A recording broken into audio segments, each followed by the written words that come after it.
baka po hindi na makaabot sa eleksyon si Bato. At ang sabi dito sa balita, more warrants. Ang ibig sabihin, hindi lang po si Bato, baka po sabay-sabay na po. The same pattern, mga kababayan. Kaya itong si Bato po, yung kanyang kinakatakutan, malapit na po na mangyari.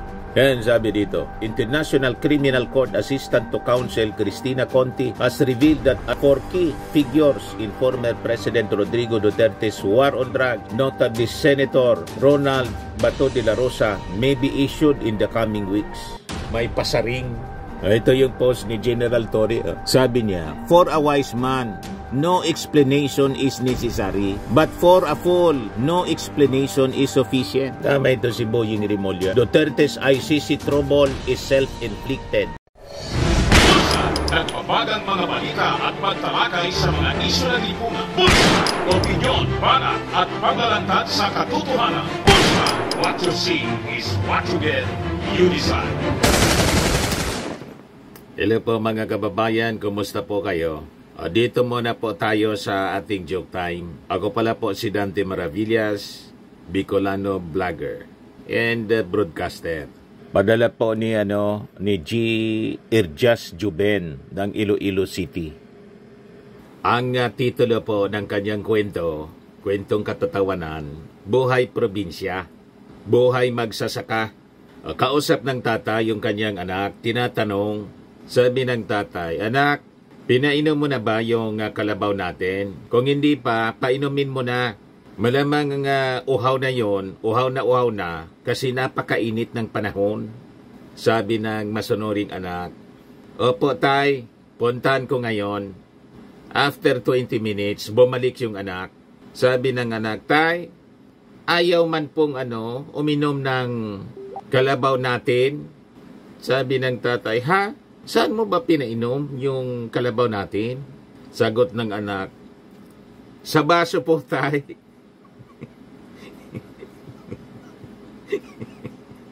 Kaya ayaw uminom. Pinapainom sa baso. Sa baso anya po tay. Sabi ng tatay, ikaw talaga niyang bata ka. Kahit kailan di ka nag-iisip. Paano naman anya makakainom yung kalabaw? Napakaliit ng baso.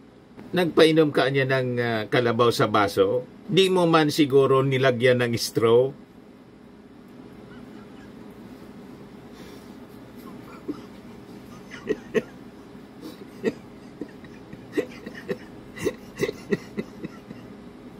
Parehas yung mag-ama po.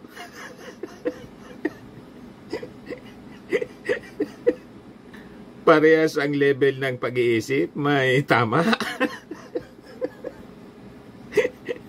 Kaya daw hindi nagkainom sa baso. Kasi di man nilagyan ng straw. Dapat nilagyan ng straw. Anyway, joke man lang po.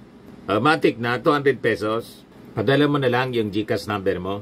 I-message mo na lang sa akin. Kasali ka na rin sa ating monthly draw. Pag nabunot yung pangalan po ninyo, 5,000 pesos yung cash price. Pag hindi, qualified ka pa rin doon sa grand draw natin sa December. Ito siya, 10,000 pesos yung grand prize natin. O yung mga gusto na magpadala ng kanilang mga entries, mag-message na lang po kayo sa aking messenger, Dante Maravillas Vlog. Yun ang page natin. Saka sa Facebook account, personal account ko, Dante Maravillas. Pag hindi pa nabasa yung inyong mga entries po, ibig sabihin po, kasi napakarami ng mga entries. 2 entries lang yung binabasa natin everyday. Siyempre, natatambak po. Hintay-hintay lang po kayo. Abutin din yan. Tapos, siyempre, nagpipili tayo ng mga entries na katawa-tawa. Yung iba kasi hindi man katawa-tawa. Yung iba naman bastos. Yung iba nakakadiri. Kaya nilalampasan ko na lang yung mga, pag hindi ko nabasa, nabuksan ko na, pero alam niyo na scene. Ibig sabihin nabasa ko, hindi ko sinama sa binigyan natin ng daan dito. Ang ibig sabihin niyan, hindi ko napili kasi malamang hindi man katawa-tawa. or censored kasi bastos. Ayaw natin na censored. O ngayon, para maraming makapanood dito sa ating pong YouTube channel, click subscribe kung hindi pa rin po kayo nakasubscribe. And like and share na rin po ninyo. And click the notification bell para lagi po kayong updated sa mga kaganapan dito sa ating bansa. Ayos pa. Di bueno, dito na tayo mga kababayan sa ating topic. Kasi malapit na daw mga kababayan na ipalabas ang mga additional warrant of arrest mula sa ICC. So malamang sa malamang, hindi na po magtatagal ang pamamasyal sa Pilipinas ni Bato. Baka po hindi na makaabot sa eleksyon si Bato. At ang sabi dito sa balita, more warrants. Ang ibig sabihin, hindi lang po si Bato. Baka po sabay-sabay na po yung iba pang sangkot dito sa war on drugs na kinasuhan mga kababayan sa International Criminal Court ng Crimes Against Humanity. So at least, pag alimbawa si Bato, mga kababayan at mga kasama niya, na-aresto at diniliber doon sa The Hague, hindi na po at least malulungkot si dating Pangulong Digong. So trupa na sila, mga kababayan, magkakakusa na sila doon sa The Hague. Wala nang rason na iiyak-iyak pa si Bongo kasi kawawa yung kalagayan ng kanyang amo. Sabi nga natin, mas maganda siguro, samahan na rin niya. Anyway, baka nga kasama siya, mga kababayan dito sa maisyuhan ng warrant of arrest. Kanang kamay siya mga kababayan ni Digong, katiwala at napangalanan sa mga previous investigation po. Ito ngayon yung balita. More warrants coming. ICC lawyer says Bato next. The Rodi Lakis to follow in the coming weeks. Malamang mga kababayan, after the Holy Week. At itong si Attorney Cristina Conti, hindi man po ito magsasalita ng walang leak. Galing siya doon sa The Hague. Nandun pa nga siguro, mga kababayan ngayon. So ito, mga writings on the wall. Just like yung warrant of arrest ni Digong, matagal nang pinag-uusapan na malamang sa malamangan niya lumabas na. Yung iba nagdududa sa mga statements kasi several months lumipas. Pagkatapos, sige pa yung yabang ni Digong. Asan man na niya yung warrant of arrest? Ayun, bigla na lang po na sinerve mga kababayan ni General Torre. The same pattern mga kababayan. Kaya itong si Bato po, yung kanyang kinakatakutan, malapit na po na mangyari. Yan sabi dito, International Criminal Court Assistant to Counsel Cristina Conti has revealed that arrest warrants for key figures in former President Rodrigo Duterte's war on drugs, notably Senator Ronald Bato de la Rosa, may be issued in the coming weeks. Sa interview mga kababayan ni journalist Richard Hidarian, sinabi po ni Conti na ang naging papilan niya ni Digong in the bloody crackdown must be viewed in the context of a broader criminal operation involving a network of enforcers from police officers to high-level officials. Si Bato, siya po yung chief enforcer. Siya yung PNP chief sa war on drugs ni Digong. Hindi lang nung siya presidente. Kahit nung panahon, mga kababayan, na si Digong mayor pa sa Davao. Talagang tropa sila eh. Pati po si Bongo. Kaya itong pagiging top sa mga surveys, mga kababayan ni Bongo, magiging baliwala po ito. Makaduda nga, mga kababayan, yung mga pagtap ni Bongo at saka ni Bato, ina-attribute nila mga kababayan sa arrest ni Digong. Sympathy, support. Makaduda man po, yung mga results ng survey ngayon, hindi na kapanipaniwala. Yun lang po yung kay Sara Duterte. Mataas daw yung sabi sa survey. Publiko siyata yun. At saka ukta, mataas daw yung performance rating. Sabi nga natin, paano naging mataas yung performance rating ng isang official na wala mang ginagawa? Wala kang ginagawa. Tapos yung nagtatrabaho ng maayos, yung ating Pangulo, pababa daw. Kaduda-duda. Yung isa pa yung sa WR numero, kaduda-duda po. Saan ka nakakita? Wala mang ginagawa. May performance. Niloloko lang ninyo yung sarili ninyo. So balik tayo dito sa sinasabi ni Attorney Conti. Sabi niya, yes, we both see more warrants coming. Conti affirmed when asked about the possibility of additional ICC arrest orders. Duterte should be seen in the context of the entire operation. It was not just him. So sabi po ng abogada, it's important because Duterte has to be seen, or Duterte should be seen in the context of the entire operation. It was not just him. Yes, and he was an indirect co-perpetrator along with the others. This would not have happened without all the others. Tama po yung pananaw ni Atty. Conte. Lahat ito nangyari. Siyempre, ang utak mismo, si Digong. Kaya nga nauna siya, mga kababayan na inaresto, na pilit mga kababayan, pinalalabas ni Amy Marcos, hindi tama yung pag-aresto. Nalin yung tama, yung pagpatay. Di ba? Yung AJK, yun ang tama. Kasi wala kayo doon sa issue ng AJK. Nandun kayo sa issue ng arrest ni Digong. Itong si Amy Marcos po, kahit na nagpa-endorse pa siya kay Robin Padilla, talagang tatablahin na siya, mga kababayan, ng mga Marcos supporters.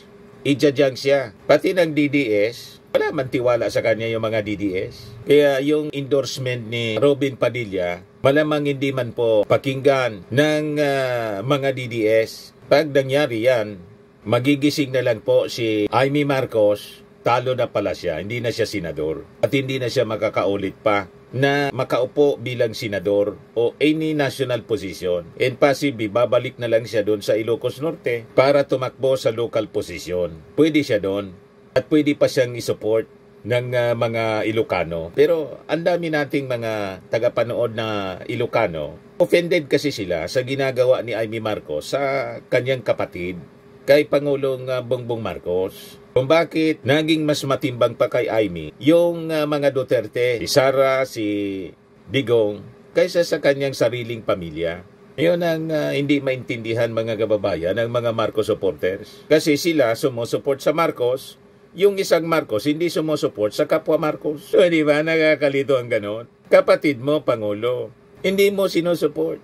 Anong rason yung mga hindi Marcos, na mga Marcos supporters, sumuporta sa'yo? Di ba? Ikaw nga hindi mo sinuport si PBBM. Inaaway mo pa. So ang duda tuloy, mga kababayan, si Amy Marcos nainggit kasi nauna yung kanyang kapatid na mas bata sa kanya, si PBBM, na maging presidente. At malamang ang susunod, hindi na Marcos, Romualdez na. Galit siya kay Martin Romualdez. Wala siyang believe kay Martin Romualdez. Yan, mga kababayan, yung agenda nila ni Sara, hindi nangyari kasi. May sariling agenda po. O ngayon, going back dito kay Bato. So ito yung sinasabi dito ni Attorney Conti. So sabi dito, press further Conti named Senator Bato de la Rosa, Duterte's former police chief and the architect of the national drug war as the minimum next target. So minimum is Senator Bato. There could be others. There will be others. There should be others, sabi po ni Conti. So minimum pa si Bato. May iba pa, mga kababayan. Sa bagay, siyam yan na pinangalanan, mga kababayan, at maging si Sara Duterte ay nabanggit ng Bira Files. Pati siyempre si Senator Bongo. Yung una nating mga i-search ninyo po sa Bira Files. O ngayon, doon sa kini-question na jurisdiction, mga kababayan, dito nakafocus yung atensyon ng mga abogado ni Digong. Sabi ni Atty. Cristina Conti, ito ang bid to challenge jurisdiction of ICC. Malamang mag-fail. Sabi po niya, I've studied jurisprudence. These motions questioning jurisdiction, asking for interim liberty are highly unlikely to succeed. Sabi po ni Atty. Conti, Duterte appears to be following a familiar legal strategy, delay and deflect. Delaying tactics po. Pag delaying tactics yung gagawin mo dyan, lalong madidelay yung judgment, mabubulo ka niyan. Wala pang judgment kasi hindi makapagsimula because of the delaying strategies or tactics. Talagang hindi ka makakauwi dito sa Pilipinas. Doon ka na mabubulo. Lumalabas, self-inflicted, mga kababayan. Lahat ng mga actions nila. Pati nga itong lahat ng kaso nila self-inflicted. Yun din ang na-realize po niya DOJ Secretary Boying Rimulya. Ito ang mga ginawa nila. Self-inflicted. Kaya sabi ni Boying, na back to you. Boying Rimulya says Duterte's ICC trouble is self-inflicted. Lahat man po, pati si Sara, yung impeachment case niya, self-inflicted siya. So sabi dito ni Atty. Conti, his allies have hinted at questioning the court's authority in invoking Philippine sovereignty, but the ICC niya, which ruled in 2023 that it retains jurisdiction despite the Philippines' withdrawal from the Rome Statute, has been firm on its legal footing. That the debate niya is settled, sabi po ni Conti. Withdrawal from the ICC does not erase the court's power to investigate crimes committed while a country was still a member. The acts in question happened while the Philippines was under the court's jurisdiction. Yung lahat na sinasabi nila mga kababayan, pati yung defense nila, napakahina. Kasi settled na po. Yan ang ibig sabihin ni Atty. Conti. Yan sabi niya, any attempt niya to rehash the jurisdiction issue would not only be legally weak but also perceived to be an attempt to delay the proceeding. Duterte's legal team is also reportedly exploring avenues to secure his temporary release on humanitarian or political grounds, but Conti was again skeptical. Malabo yung humanitarian reason. Unang-una, yung kaso, crimes against humanity, human rights violation. Pagkatapos, gusto niyang ma-release for humanitarian reason na dininay niya sa mga victims ng AJK. Walang humanitarian, kundi crimes against humanity yung nangyari. And human rights violation. Ano yung rason na pagbigyan ka for humanitarian reason? Tama po? Simple analysis lang po. At saka, political grounds. Anong uri ng political grounds? Kasi kandidato siya for mayor, hindi na siya makapaglingkod doon. Hindi man lang siya ang tao sa Davao na pwedeng maglingkod. And in fact, lumalabas na yung mayor siya sa Davao, doon nagsimula po yung AJK. Abuse of power. Yun ang nangyari. Lumalabas sa investigasyon mismo na mga representatives ng ICC po. Kaya sabi po ni Conti, we have seen these arguments before. Old age, poor health, national interest, lagi na lang ang ganyan. But the court is guided by law, not emotion, sabi po niya. Kaya yung paiyak-iyak po ni Robin Padilla doon sa Senate hearing, saka yung padrama ni Bongo, hindi obra po yon. Kasi tingnan ninyo, sila umiiyak ngayon. Buhay pa si Digong, afforded with due process sa ICC. Pero yung mga victims po, thousands of them, napakaraming bata ang namatay, 3 years old, 5 years old, 14 years old. Kumusta naman mga kababayan yung kanilang sinapit? Walang due process. Sentensyado agad ng death penalty through extrajudicial killing. Pagkatapos, isa-cite ninyong rason, yung old age. Buti nga, sabi nga natin mga kababayan, si Digong nakapag-celebrate pa ng birthday, nabuhay siya. Yung mga victims, mga kababayan ng AJK, hindi na tumanda. Bata pa, patay na po. Sumama na sa lupa. Si Digong po, ngayon, nakakausap pa ninyo. Binibigyan ng pagkakataon to defend himself in court. At nakadetain siya sa isang detention cell na parang hotel lang, you see. Pero yung mga victims po, kung hindi nakadyar na po sila, nandun sa puntod nila, tunaw na po. Pagkatapos, gagamitin ninyong rason yung old age at kalagayan ng kanyang kalusugan. Butit may kalusugan pa siya. Yung mga biktima, mga kababayan, wala ng katawan. Tunaw na yung kanilang katawan. Kaluluwa na sila lahat. Kaya sabi ni Conti dito, moreover, the ICC Detention Center provides humane condition, rendering arguments about inhuman treatment or risk to health largely moot. Sabi po ni Conti. Sabi niya, kung si Duterte Duterte wants any hope of defending himself, he must participate in good faith and present a substantive legal defense. Kailan po, yung legal defense niya, mga kababayan, ay very weak yung legal defense niya. Kasi yung ebidensya, malakas na ebidensya, galing mismo sa kanyang bibig, admission niya, nakasumpa pa siya doon sa Quadcom. At napakarami na mga public pronouncements na siya mismo pinag-utos niya yung kill. At proud siya na i-utos yung kill. Yun ang pinakang malakas na ebidensya. Self-inflicted nga, sabi ni Boying Rimulya, pati yung nangyari sa kanya doon sa ICC, na hindi siya makabalik dito. Self-inflicted pa rin kasi umalis na niya tayo. Siya mismo yung nag-alis, umalis sa ICC. Kaya, ayun, hindi na niya tayo pwede na mag-engage pa sa extradition. Ito yung sinabi ni Boying Rimulya.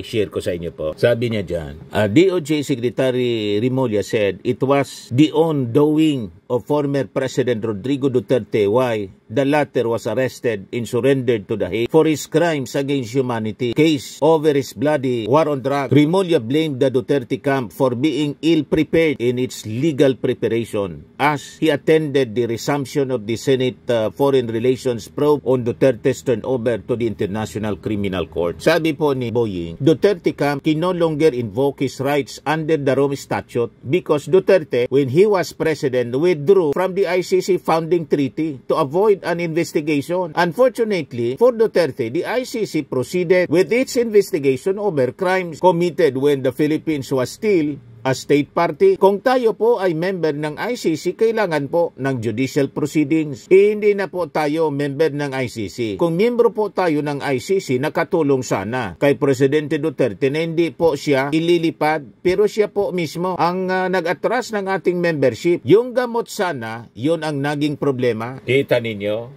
Self-inflicted yung nangyari sa kanya. Nag-backfire. Mga kababayan lahat yung mga gawain ni Digong sa kanyang sarili. Umiiwas siya. Ayun, lumipad yung Sword of Damocles. Umiiwas sana siya sa Sword of Damocles, biglang nag-bounce back, bumuelta sa kanya. Parang ito pong ginagawa niya na imbis manahimik, yung kanyang mga katropa, ang kanyang kampo, mga kasama, mga DDS, kinukuyog yung ICC. Ang akala nila, mabubuli nila yung ICC. Malamang lalong nanggigigil yung ICC. Self-inflicted talaga po, mga kababayan. Ngayon, balikan natin si Atty. Conte. Sabi ni Atty. Conte, he should engage with the court, face the evidence and respond to the charges. That is the only viable strategy left. Tama po. Hindi ito madadala po sa mga political speeches, sa mga condemnation po, sa mga drama, sa mga paiyak-iyak, sa mga petitions. Kailangan sagutin yung mga charges at dumaan sa court trial. Doon sa phase na yon. Yun ang dapat na focus. Tinuturuan na po ni Atty. Conte yung defense team ni Digong. Kaya lang, siyempre, matitigas ang ulo noon. Siyempre, ang susundan mga kababayan kung ano yung gusto rin ng client. Yung client, matigas ang ulo. Hindi mo pwedeng diktan kasi feeling niya magaling siya. Sabi nga natin, kung magaling siya, hindi siya nahulog sa silo. Nahulog po sa silo ni General Torre. Si General Torre po, may pasaring.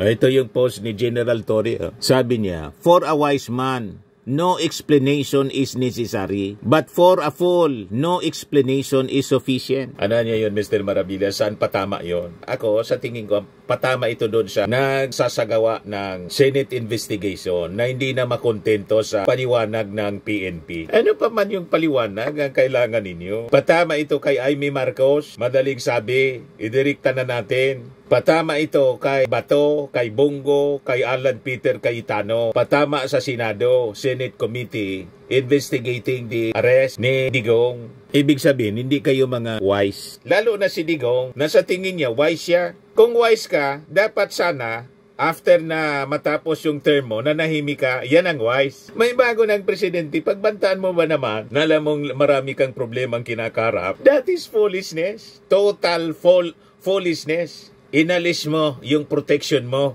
kasi tinawag mong bangag si PBBM, binaliit mo yung kakayahan na pwedeng magawa niya. O ito na ngayon, na-outsmart kayo, iyak-iyak kayo ngayon. Pwede naman manahimik. Yan kasi hindi makontento. Kaya ito yung inabot ninyo. Ubos sila ngayon, mga kababayan, with these reports na sinasabi ni Conte, ilalabas na yung susunod na mga warrant of arrest. Tropa na kayo dyan sa The Hague. Ito'y lahat dahil sa kagagawa ninyo. Wala man dapat na sisihin dito, kundi kayo man lang. Magalit kayo sa sarili ninyo. Kung hindi kayo nagmalabis, ang dami ninyong sinagasaan kasi. Hindi man pwede na hindi po hahanap ng hustisya rin yung mga maliliit na naging biktima po ng war on drugs. Hindi lahat ng panahon kayo nasa ibabaw. Ito yan ang gulong ng palad eh.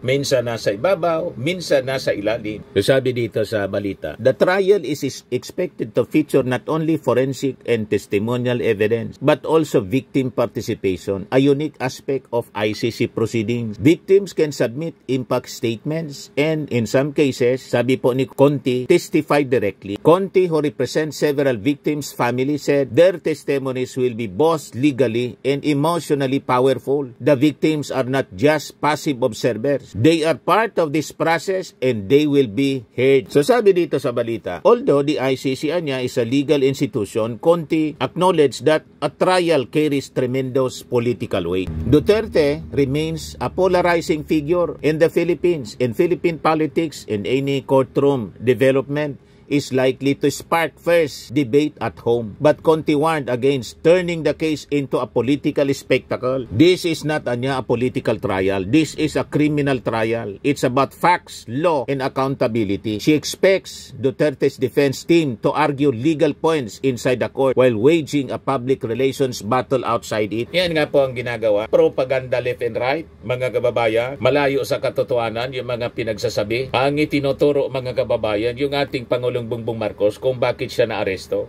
Malabo po. Naaresto si Digong kasi may nag-file ng kaso sa ICC. Nagkataon lang, mga kababayan, na yung warrant of arrest ay tumama sa panahon na nakaupo bilang Pangulo si PBBM. Kung wise sana si Digong, alam niya sana, na-anticipate niya, lalabas ang warrant of arrest. At na-anticipate niya sana na sa panahon ni PBBM. Kung wise siya, mga kababayan, hindi na sana niya inaway si Presidente Bongbong Marcos. Hindi man siya wise. Si Sara pinagbantaan pa yung ating Pangulo na kayo ni team niya. Inaway-away pa. Ito na ngayon. So inayaan ang ating Pangulong Bongbong Marcos na bumagsak sa kanyang ulo yung sword of Damocles. Sino yung dapat sisihin nito? Sila. Self-inflicted. Yung mga problema nila, self-inflicted, mga kababayan, napakalinaw. Tapos, gagawin ninyong politika. Galit na galit kayo kay Bongbong Marcos. Magalit kayo sa kayabangan ninyo, sa ugali ninyo, sa pagkatao ninyo, sa mga ginawa ninyo. You repent sa inyong mga maling ginawa.